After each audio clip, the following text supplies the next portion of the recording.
All India मॉनिटरीज front के अध्यक्ष doctor SM. Asif ने कहा है कि जम्मू कश्मीर में जनता और खासकर कश्मीरी पंडित को सुरक्षा देने में सरकार नाकाम है।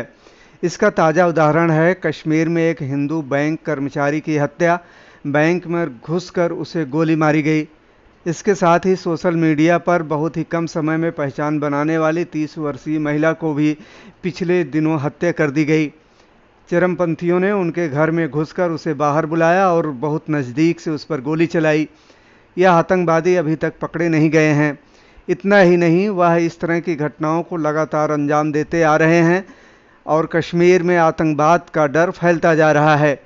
उनकी लगातार हत्याएं हो रही हैं, जिसके लिए राज्य के लेफ्टिनेंट गवर्नर जिम्मेदार हैं।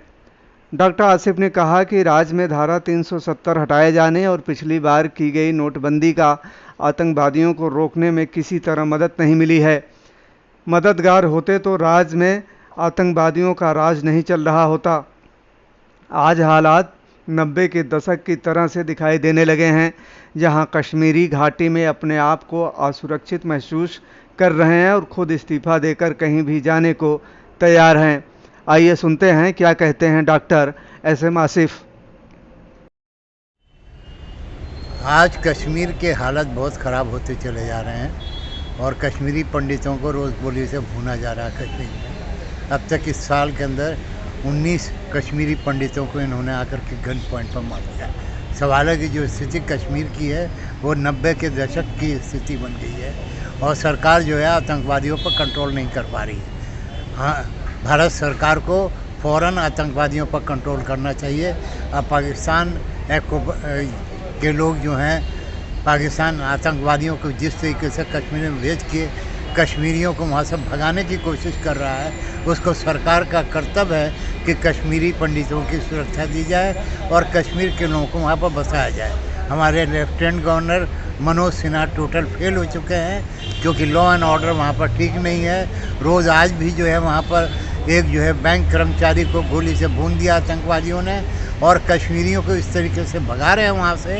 ये 90 के दशक में जो कश्मीर में हुआ था वही आज हो रहा है। हमारी सरकार से अपील है कि अपनी सारी ताकत लगा के आतंकवाद को ख़त्म करने के लिए कश्मीर में कदम उठाएं और कश्मीरी पंडित को कश्मीर में बसाने के लिए उनकी सुरक्षा का प्रबंध करें, क्योंकि कश्मीरी अवाम जो है कश्मीर पंडित जाकर के वहाँ पर बसें और अपना कामकाज करें। और ये बात नहीं है कि सिर्फ हिंदू को बल्कि मुसलमानों को भी आतंकवादी वहाँ पर भून रहे हैं। हज़ारों मुसलमान भी वहाँ पर जो है आतंकवादियों के शिकार बन चुके हैं और उन शिकारों को सरकार को अपनी पूरी ताकत के साथ उनके खिलाफ काम करना होगा।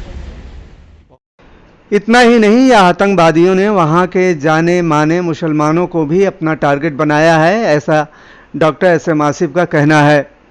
अब तक वहां 18 लोगों की जानें जा चुकी हैं, जो जानें आतंकवादियों द्वारा ली गई हैं। इससे लगता है कि राज्य का गुप्तचर विभाग और सेना पर लेफ्टिनेंट गवर्नर की पकड़ मजबूत नहीं है और वह सही दिशा निर्देश नहीं दे पा रहे हैं। मौजूदा हालात में यह नहीं कहा जा सकता कि वहां अमन चैन शांति लौट रही है, बल्कि आतंक का साया दोबारा वहां मंडरा रहा है। हत्याएं हो रही हैं और सरकार उन्हें बचाने में नाकाम है। यहां जारी एक बयान में कहा गया है कि राज्य सरकार को अपने खुफिया विभाग को विशेष तौर से सक्रिय करना चाहिए और सुरक्षा बलों को खुला हाथ देना चाहिए ताकि वह आतंकवादियों से बेखौफ होकर यहाँ कश्मीर से भाग सकें। सरकार को इस बात पर गंभीरता से विचार करना चाहिए कि जम्मू कश्मीर में ना मुसलमान सुरक्षित हैं, ना हिंदू सुरक्षित हैं। पंडितों को जिन्हें बचाने का वायदा किया था वह कश्मीर छोड़कर दोबारा वापस आना नहीं चाहते हैं। यह बहुत गंभीर मामला है। अगर सरकार कहती है कि पाक समर्थित आतंकवाद है, तो यह पाकिस्तान के साथ दो दो हाथ क्यों नहीं करती? वहाँ खून किसी का भी हो, वह उन कश्मीरी हैं, वह कौन भारतीय है? इस ओर गंभीरता से सरकार को ध्यान देना चाहिए और उनके बचाव के लिए सख्त कदम उठाने चाहिए। INS India TV news.